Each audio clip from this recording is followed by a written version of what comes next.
All right, we're at 4:02, so we will get started with the what is today's date? 15th? 16th. March 16th. Ad hoc Housing Advisory Committee. Per usual, we will go ahead and do roll call to help out with minutes. Brad Calvert, city staff. Gates Gooding, city contractor. Bill Stillman. Chris Sias. Sarah Levitt. Steve Frazier. Calais Cruz. Kaylee McCarthy. Great, thanks everybody. We'll have folks introduce themselves if we have other committee members join us as well. Just noting one absence, Emily Katzman, not here today because the only agenda item is related to Housing Authority. So she's an excused absence, as it were. So you have 3 sets of minutes in your packet, 2 from the end of last year, 1 from your first meeting this year. You are more than welcome to sort of provide comments and we can adopt with amendments or any other conversation you want to have about reviewing and approving the minutes. You can review them as a slate or talk about them independently. I'll leave it up to the group.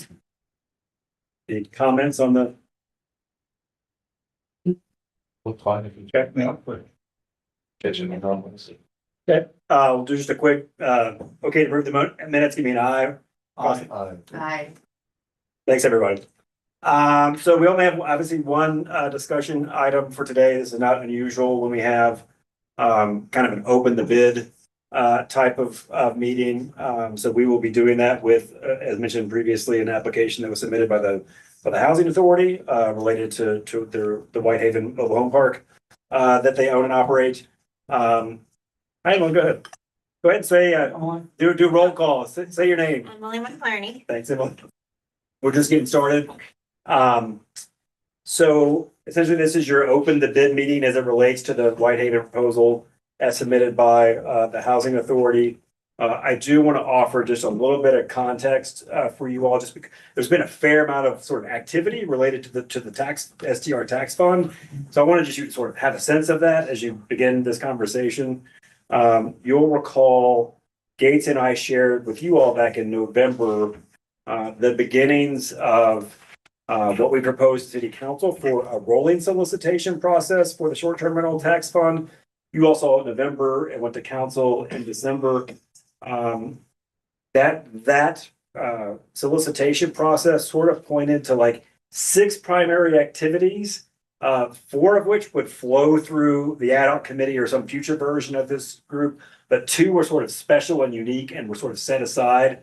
And those were related to a purchase of deed restriction program if we were to if the city were to do that, as well as the city directly purchasing land using STR tax funds for the purposes of land banking for future affordable housing. So I mostly just wanted to mention there has been activity on those other 2 things. I just wanted you all to be aware of that because that's happening, but it's obviously happening sort of outside of sort of flowing through you all. Council did approve a $3 million appropriation to launch a pilot program for the purchase of deed restriction program. We were trying to hit summer buying season for that, working closely with the Housing Authority as our administrative partner on that. So I just wanted you all to be aware of that. And then additionally, we're in the throes of getting purchase agreements on a couple pieces of property.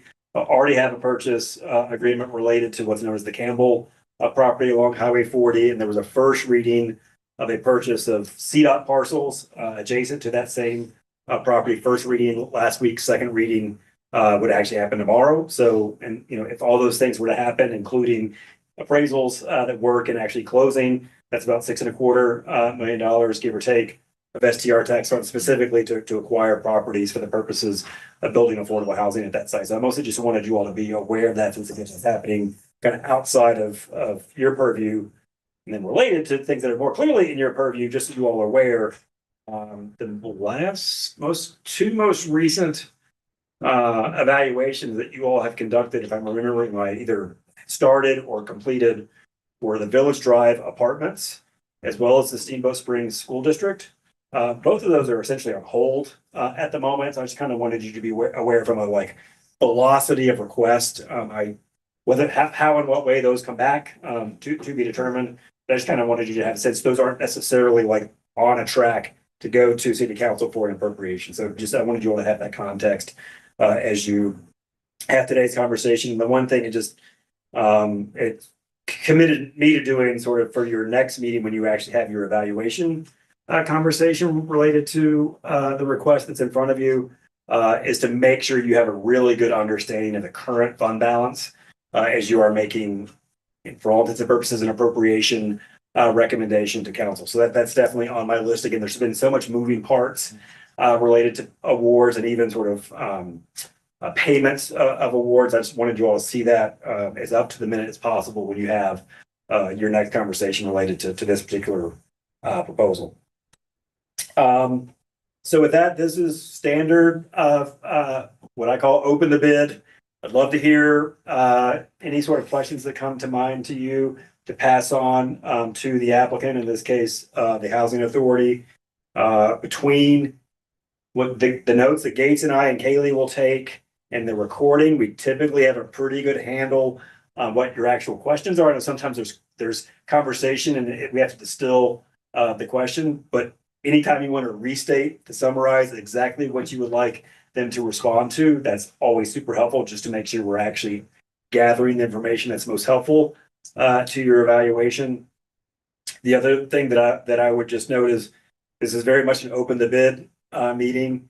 I wouldn't start down the evaluation path. I think it's better to wait to have all of that information, not only the original application, but also what the Housing Authority collects and submits in writing in response to what you all come up with today. So just do your best. I know sometimes it's naturally a natural place to go to start the evaluation of the proposal, but again, it's essentially an incomplete proposal because they do have the opportunity to provide supplemental information and present to this group at your next meeting. And then the other two things that I'd mentioned before, throwing it out to you all to sort of guide the discussion a little bit, is in absence of a new financial services partner, which was also identified in the rolling solicitation process, we've asked Gates to just sort of do a parallel evaluation with you also. He's done that already, so we may find ways to introduce some of his perspective into that conversation. And the other thing that I'll state now, and I'll ask you again at the end, because I just want to make sure you're okay with this, is there is a community benefit that is essentially accrued to the city as it relates to the development of the Bear River Park.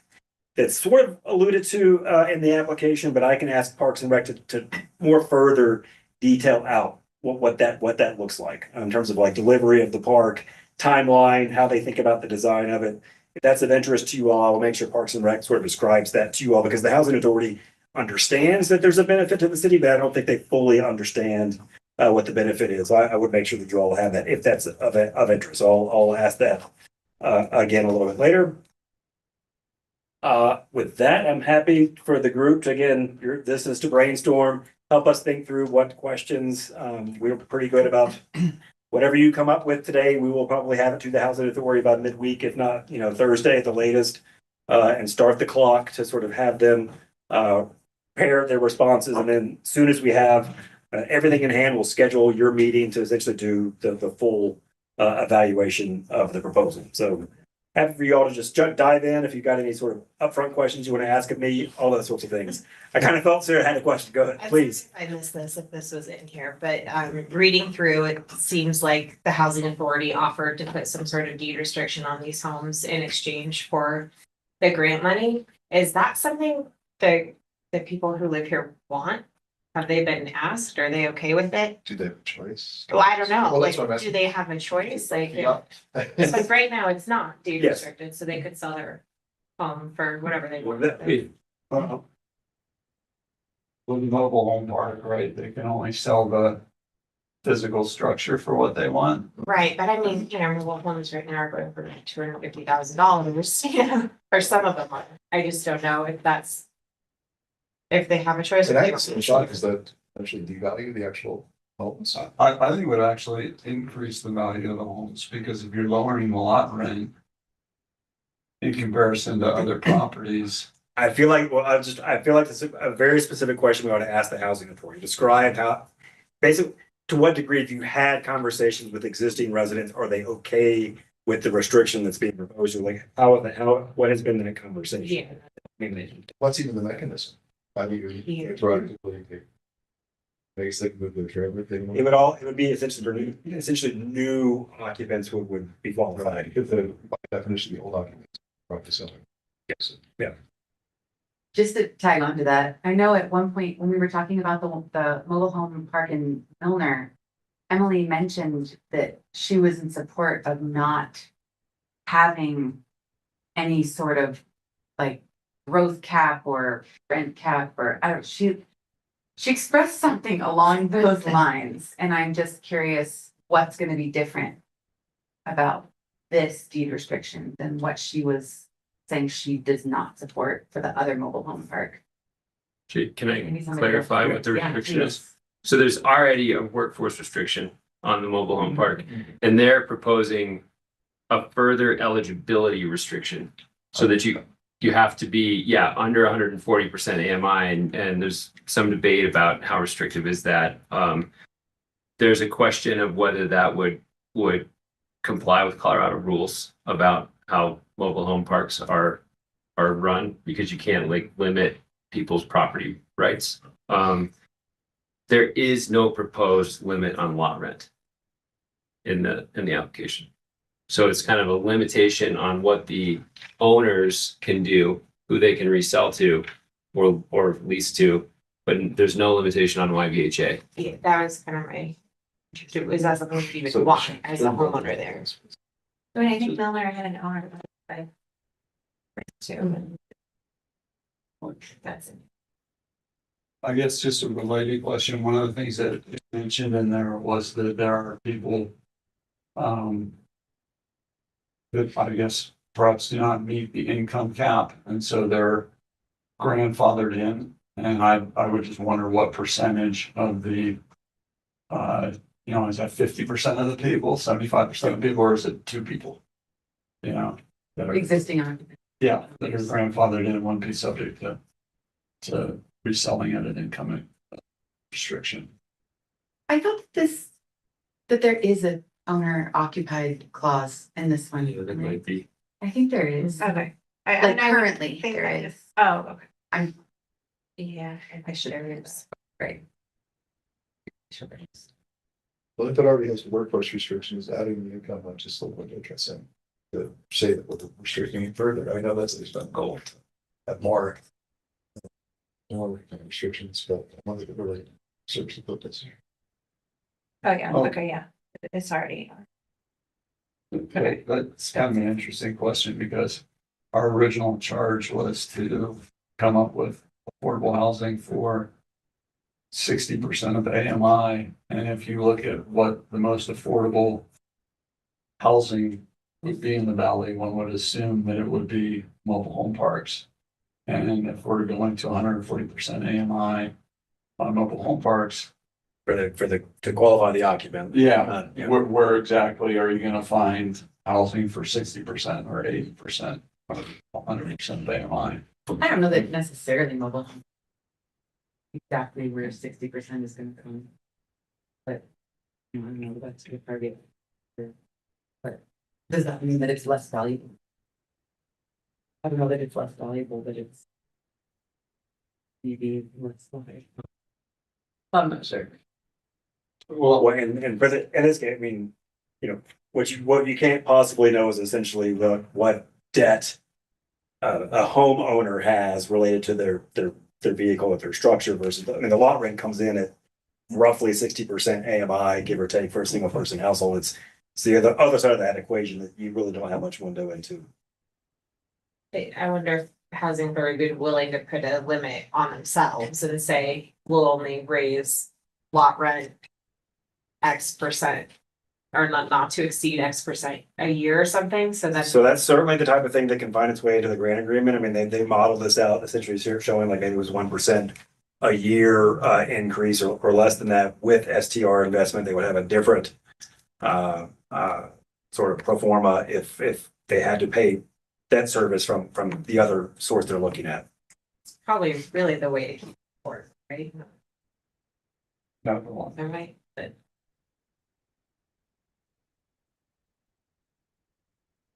Well, again, I guess, is this creating new housing or is this sort of reinforcing the ability of people to maintain existing housing? And how do you balance those two?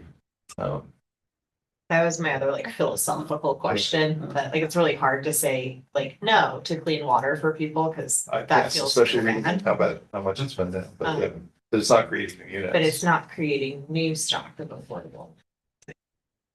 I had some issue with that too, and then the, like, thinking down the road to particularly some of the projects that have come through here, or maybe somebody else who sees, you know, that we've never seen them before, but they see their project as affordable and attainable. And they come and ask us to fix their roof because they Right. didn't put aside the proper capital. And so I was imagining all these, like this waterfall of other projects coming because they don't have capital set aside, but then I had to ask Brad to send me the ballot language again, but it specifically talks about providing funding for infrastructure associated with affordable and attainable housing, including energy, stormwater, water, wastewater, and multimodal transportation. So now I have less of an issue with that because it's specifically for that. It seems like in Steamboat Springs, people should have clean water. Fair. The one caveat I put on that, which goes to your point, is paving the street, is that necessary? Like, one question I would have for the YBHA is are we padding this with additional improvements that aren't necessary, right? Can you replace the water and sewage by digging up just a little piece of ground and then repaving it without repaving the whole street, which I just looked at one line item and it was $275,000. You know, I don't know what other line items might go into that. But to your point, are we handling deferred maintenance as well as providing safe potable water? Folks, I'm sorry, Steve, you were saying something. No, it was along those lines. If this were a private landowner, would this even be making this table? Would we feel this way? But because it's YBHA who knows how to prepare for grants and whatnot, if it were a private landowner, I feel like we would be saying, I'm sorry you didn't plan well for your infrastructure improvements. Yeah, like if West Acres came Right. and did the same thing, what would? So I think one question is like, what's the plan for our future infrastructure Right. projects, like what new reserves? Already building now, Did- is there anything in YVHA's balance sheet that can be used? for They this? mentioned the electrical, I mean, there's clearly a larger, there's another capital project, like on the books essentially. I mean, I think one thing on Cottonwoods was that the city gave the housing authority STR money. And YVHA retained their developer fee, and my idea was that would put them in a better cash position. Are they using that cash for something like this? Did they give any like project profit and loss besides just rents? Like, do we know what their reserves are? Do we know? There's a And little where, pro forma. on there. okay, I missed that. And they noted that their 24 financials are online and that their 25s would be done about now. So that is something you can request. They're showing $81 million a year in reserves. That's their proposal. Oh, the park, not why. For the park. The park, yeah, Anyone? Reserves? per year. Against a planned $1.3 million electric improvement. That's not a lot. Doesn't sound right. Yeah, it sounds like. It might not be okay to. What would have happened if this fund didn't exist, this fund? Where would they just be looking for grants elsewhere? This isn't, I don't. you're not coming to the city typically for funding something like My, this? my sense is that they have been looking for other revenue sources. Obviously, this is essentially closing a gap. And that this is just kind of one of the sources of funds that they're stacking as well as other sources of state and local funding. So I mean, they are suggesting that would they not receive this award, they would actually go to a sort of state fund that would actually require them to incur some debt, which is what they're trying. You know, is there a thing that the park could exchange? Are there needs for the Bear River development that are still outstanding related to land or access or so on and so forth that the park could swap for the dollars of improvement? Like access or additional, you know, This is where, I mean, if y'all are interested, I've essentially sent a signal to Parks and Rec, if they have. If they see a benefit to this infrastructure improvement as it relates to the development of Bear River Park. To outline that for you all so that you see that benefit. I mean, it's a benefit over and above the housing benefit, but we ask that in the RFP. It's always like, tell us the benefit over and above the housing. So if there is a benefit that again accrues to the city and the broader community by this infrastructure investment, particularly for an adjacent piece of property to be developed as a park, that information is helpful to you all, we will provide it. Because it's not really detailed here, right? They do much in the park. It's maybe being determined. So And I presume those benefits to be delivery of development of the park, like it gets sped up, because now there's essentially access to water and sewer that wasn't there previously, but there may be other benefits as well, including site layout and programming at the park based on essentially where this connection happens. is that, But those are presumptions on my part. is that park work in the capital budget for the year anyway? Or do they still have to appropriate for that? I can track that down.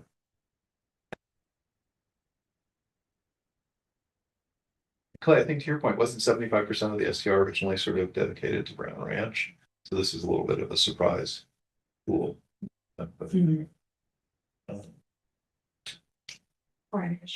we? Yeah.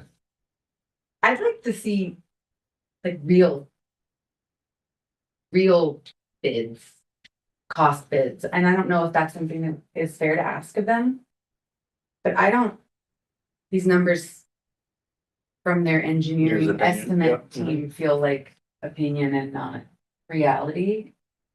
One way or another, I don't know. Sometimes they which cut one. both ways, right? Yeah, Overpaying or not Yeah. enough to finish. I'd like to see real cost bids. You can ask for that. seems like a very legitimate ask. And again, I mean, this, you all can decide whether that is something that you need to see prior to making a recommendation, or it can be something that's sort of accounted for in the grant agreement, because as written, they are suggesting a relatively healthy contingency with this notion that any unspent funds are essentially returned. So I mean, there are ways to sort of think about that both before or after award. It was like $155,000 or something. Yeah, I think they built in 5% for the construction contingency, 5% ownership. Right. Go ahead, Willa. Will you say your name real quick, just for the minutes?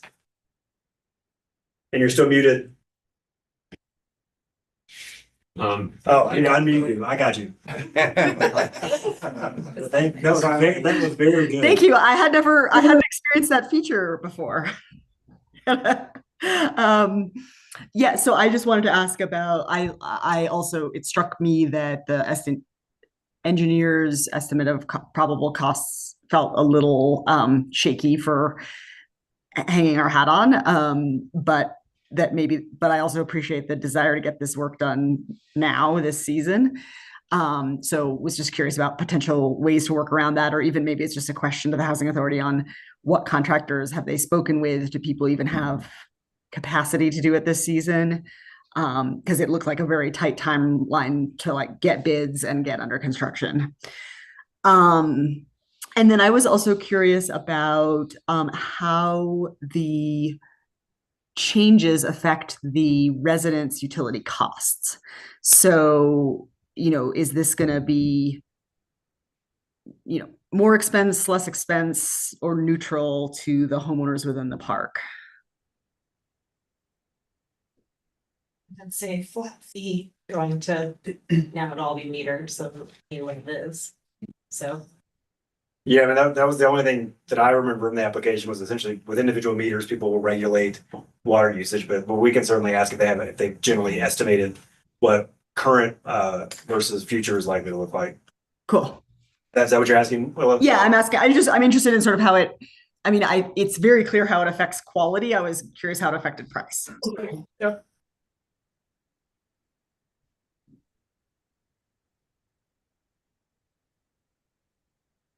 And for the purposes of the minutes, that was Willa Whittle for, Oh, thank you, yeah. you know, it's-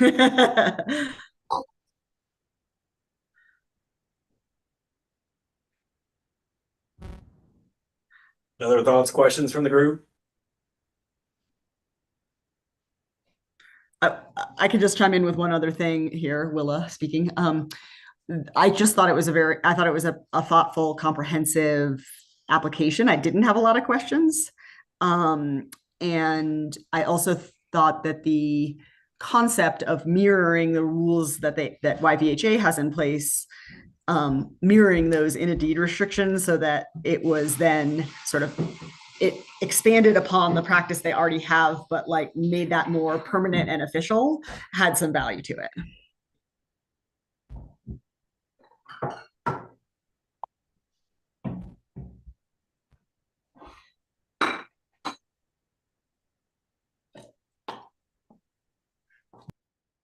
I have a couple of things I can throw out there and see what you guys think about it. And we did talk about timing that, you know, to me, it feels like given that we're in mid-March, it's going to be tight for this to come through if they're reliant on this SDR grant for construction. This year seems very unlikely. I mean, just so everyone, we generally tell every applicant, you're looking at 4 to 6 months. I mean, that is just the calendar to have something come walk in the door. And then there's sort of a series of meetings that happen and like it's almost impossible to get under 4 months. It just is. I looked in it's either the pro forma or the engineer's estimate, and they have 216 grand for tap fees. But there's this underlying narrative that maybe this should already be served by the city at the city's expense. And yes, the STR fund is the city, but this is kind of a different bucket of money. And I almost would wonder if the committee would consider pushing back on YVHA that they shouldn't be talking to this bucket of money for that 216K, but should go with an equity argument to the city and ask about a tap fee waiver, because that's a material portion of the request.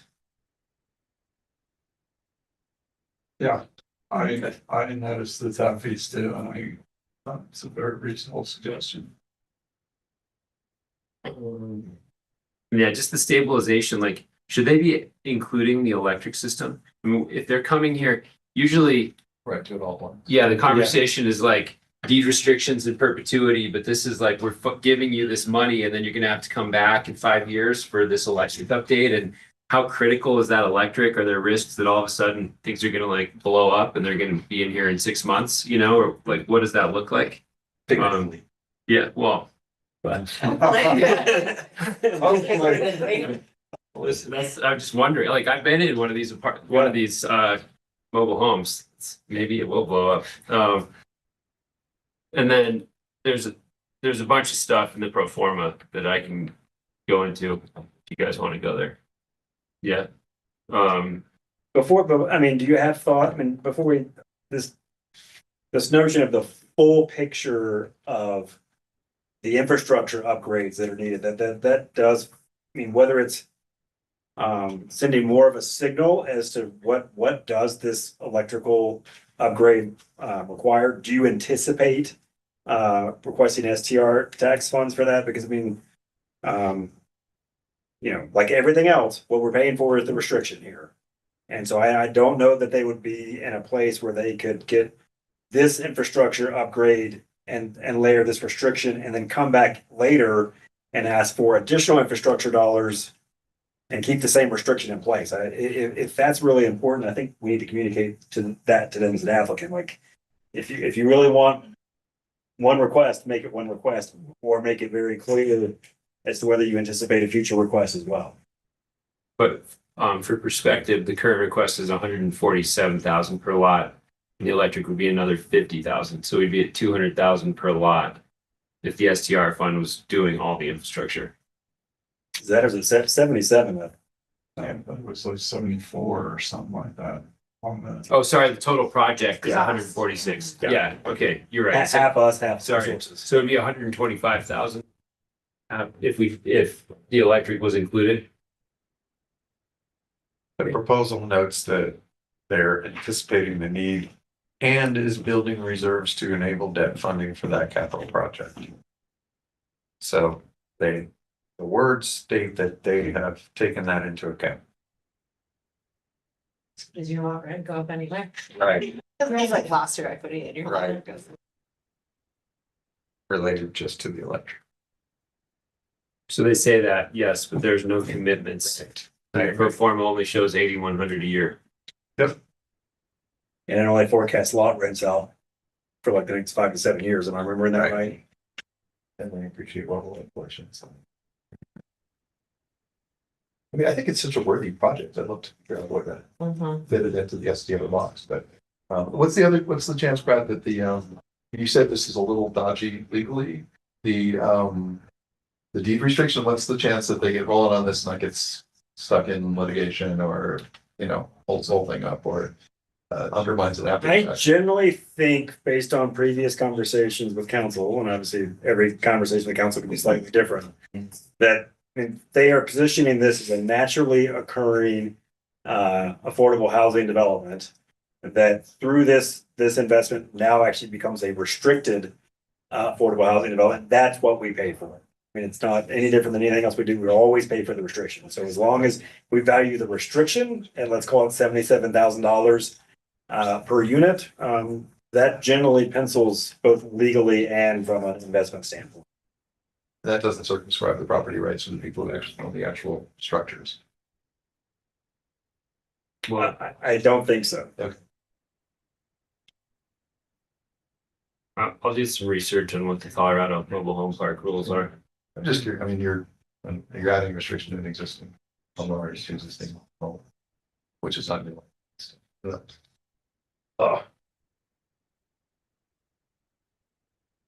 You got more stuff on. Yeah, the rents have been increasing from 25 to 26. It went up by 12%. And then they get to this subsidy and then all of a sudden it's flat into the future. And so I'm just asking, I mean, was that increase entirely related to this bad infrastructure? Were they expecting that all their problems are going to be solved if they update the sewer? And similarly, O&M was 22.5 in 2025, but it's only budgeted for 7,800 in 2026. They don't show what it was before. Maintenance and repairs were higher in 25 and 26, but then very low assumptions going forward. I think those went down by 15 grand or something. And then the utility cost projection, I mean, I don't know exactly what that's going to look like for the owners, but it's clearly moving costs off the YVHA balance sheet and onto the owners. Was it $30,000 or something that they had for utilities? Yeah, it's currently 33 and they're projecting about half of that to 2/3. Yeah. Yeah. They only had like $1,800 for yearly insurance. Seems crazy to me. Maybe they have some kind of crazy deal because they're YVHA, but Because there's no property. Yeah, Just the it's ground. just land, yeah. yeah, but still.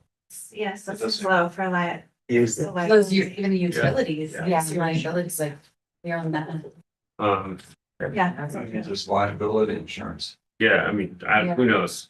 They had a concessions on-site manager that disappears moving forward. And then they showed a separate scenario that was the state revolving fund, the debt one. And they had a higher management fee in that one. The fund balances were different. It looked like that they were just trying to make it look bad in arbitrary ways to support their application rather than like doing a good faith analysis of the alternative. And I was just asking that there's no detail about what the term of their existing acquisition loan is or how much principal is left on that. How that might, I'm not sure. yeah, yeah. How that might relate to layering more debt on. And then just, nothing about this project and its impact. I mean, is it going to create vacancies or displacement? Is there gonna be rent abatement during construction? If so, in the estimate versus the narrative talks about 3 manholes, but the estimate has 7. The pipe quantities don't line up. That's it. Somebody read the whole.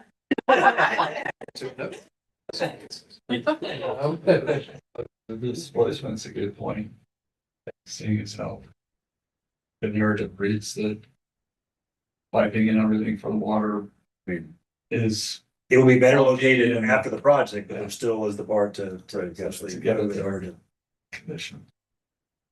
I mean, not that it necessarily really matters that much, but a set of plans would help. And I looked it up on the city site and they have every detail connector to 40 and like the existing conditions, but there's no actual like site plan or grading and drainage. Like there's nothing to look at for what the final plan is. Why that's not on the city site, but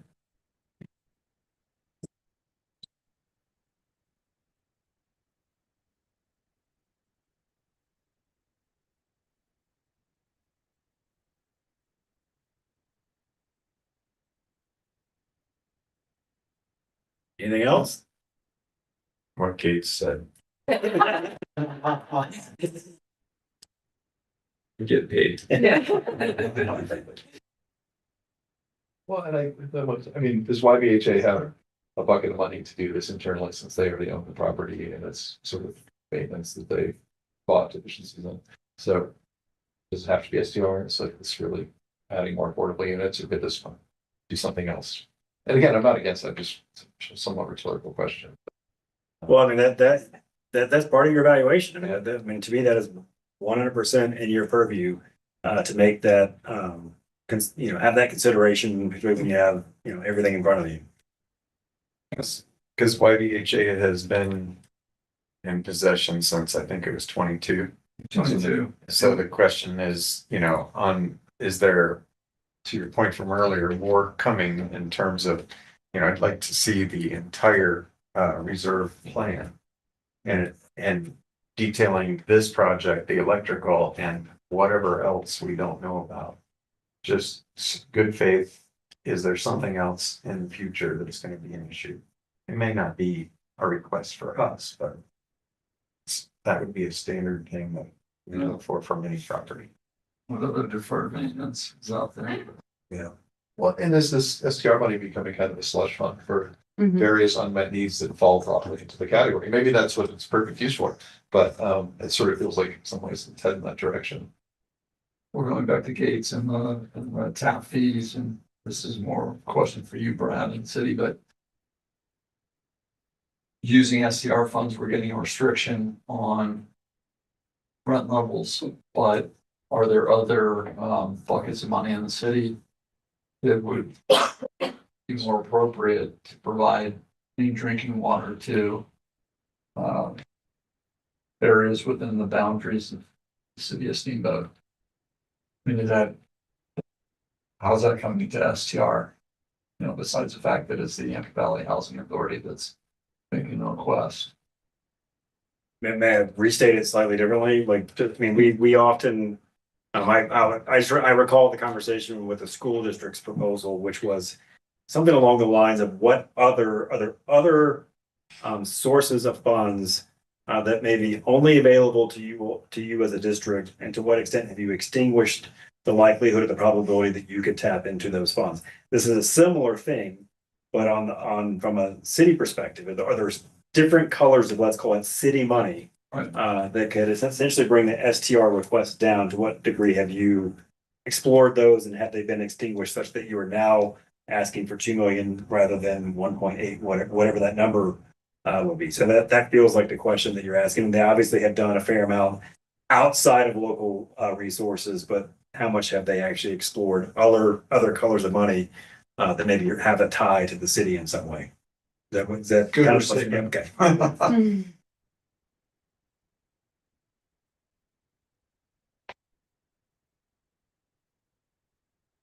maybe this will become moot if they provide actual bids from contractors who are gonna perform the work or want to. But presumably they have somebody in-house or on the board or something that reviews these costs, right? I would think that would be part of their structure. I guess my question is, Yep. has anyone, is there anybody who's looking at this who is in the field, understands these costs, and does this on a regular basis?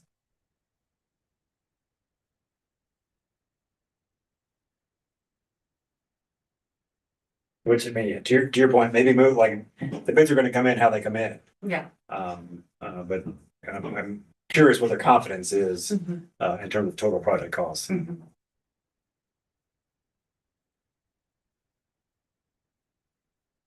Anything else? Willa? Okay.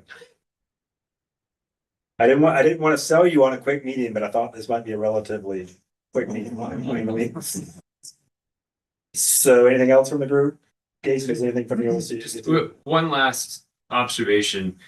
I looked at West Acres and the lot rents out there are like 1,500 to 1,650. And this one, I want to say it was like $700 to $800 right now. Yeah. And it's gonna have to go up to 1,000 and change if they don't get the grant. Right. And I just wanted to ask the group, I mean, that's still Well, on it's the still market. below market. Yeah. Right. And that again would like goes back to my question, is that $200 worth it to you as a homeowner there to have some sort of restriction put on your home? Or would you rather pay it? And I don't know the answer to that. Yeah, I mean, the conversation around the Milner proposal was, well, it's sort of the impact, particularly if you, after you exit the predatory environment, is that your structure becomes more valuable. Right. So in some ways, there's some benefit accruing to the homeowner in terms of the value of their building. Because you know that, housing authority is not gonna become predatory, like the Yeah, city yeah, won't yeah. allow it, and the Yeah. county won't allow it. So just by nature of them owning that property, there's a good. But I just in terms of the change in the total cost of housing for the 27 owners, it might be fairly minimal. I mean, it's like to your point, preserving lower costs more than like reducing costs. Because if they're at 800 now, and if we didn't participate, if you didn't approve this, and it went up to 1,000, and then they're adding the water bill as well. Versus if we do participate, I mean, the added water bill is still gonna be in there, so it's maybe only a couple $100 a month. I haven't actually looked at what these AMI restrictions are worth per unit per month for all these projects that get subsidized, but it just feels like it's not huge. The difference is $150 between the two scenarios. SDR, not even 200. It's just, an interesting reality check.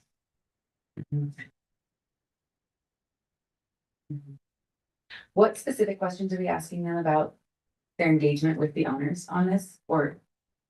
Do we have? Just, any? Emily Katzman in particular, was part of the Milner Park conversation, so she will recall the sort of upfront survey work that they did with the residents of that park to understand sort of.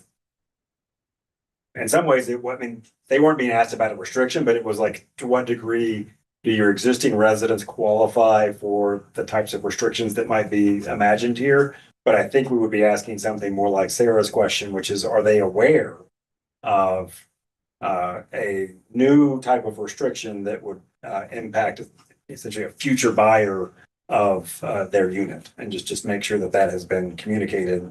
It's one thing to communicate, we're trying to stabilize your lot rents. It's another thing to communicate, we're trying to stabilize your lot rents, and we may be influencing your buyer pool in the future based on those restrictions. And that's kind of what you're, Do you know it's like the difference of $150? Like, Yeah. does that matter to you? Just so people, have a say, or they're aware, or I don't know if they have to say. Hopefully they do.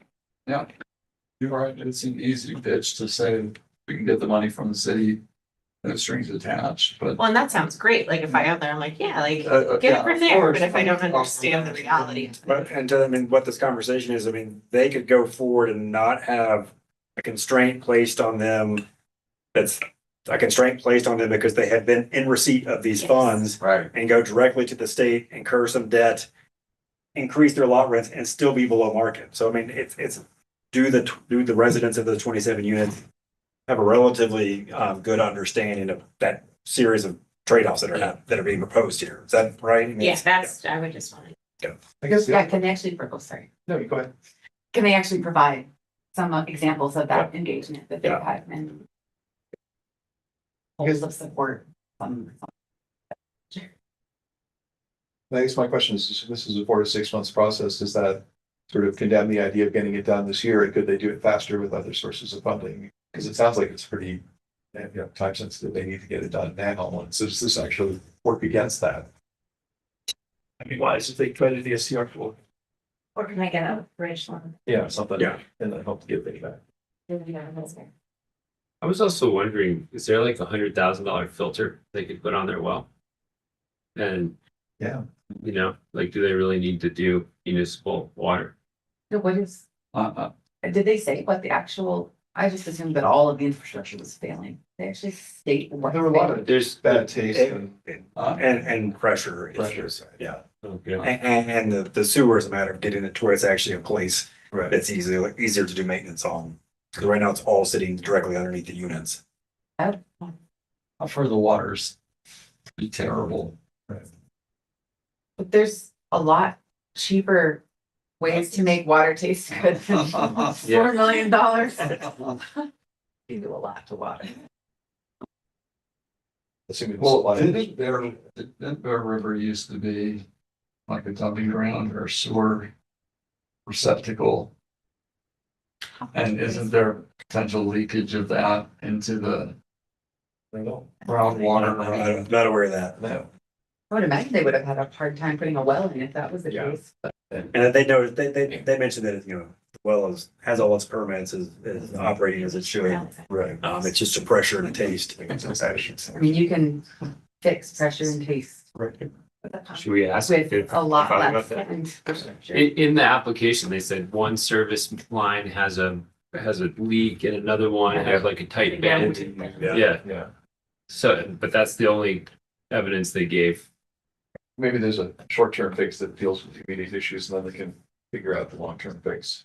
Yeah, With different funding sources. maybe they've looked into what we're talking about, so if they have any information on Yeah. potential other routes to take this and why that's not. This is not dissimilar to the request you made of the mountain school, which was, you're doing adaptive reuse, which is amazing, but like, what could you have had cost savings if you had a different approach to how you're proposing to do the development? Similar question to that. You must be getting us figured out, right? No, I mean, we do this enough. I mean, the question is generally the same.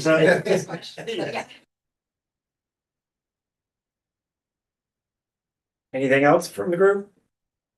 So again, next steps are always the same. Essentially, Gates, Kaylee and I will come up with the questions. We will send it to them, them being the applicant, the housing authority.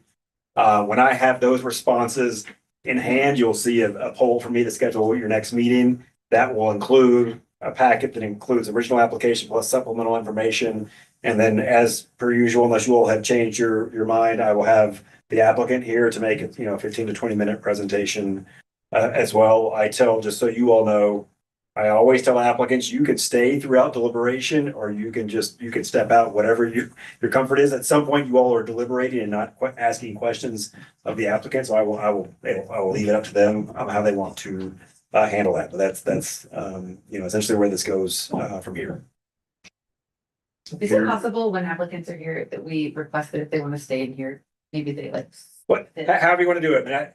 Different seats? Because when they're sitting here, it's so hard. That's basically, I literally have told, I think the mountain school left and that's basically what I said to them is like, these are humans operating like humans. They see you, they have a question, they think they should be asking that question of you. So, yes, we can make sure and all the room logistics that make that as easy as possible. We will do that. I don't care if they stay. Yeah.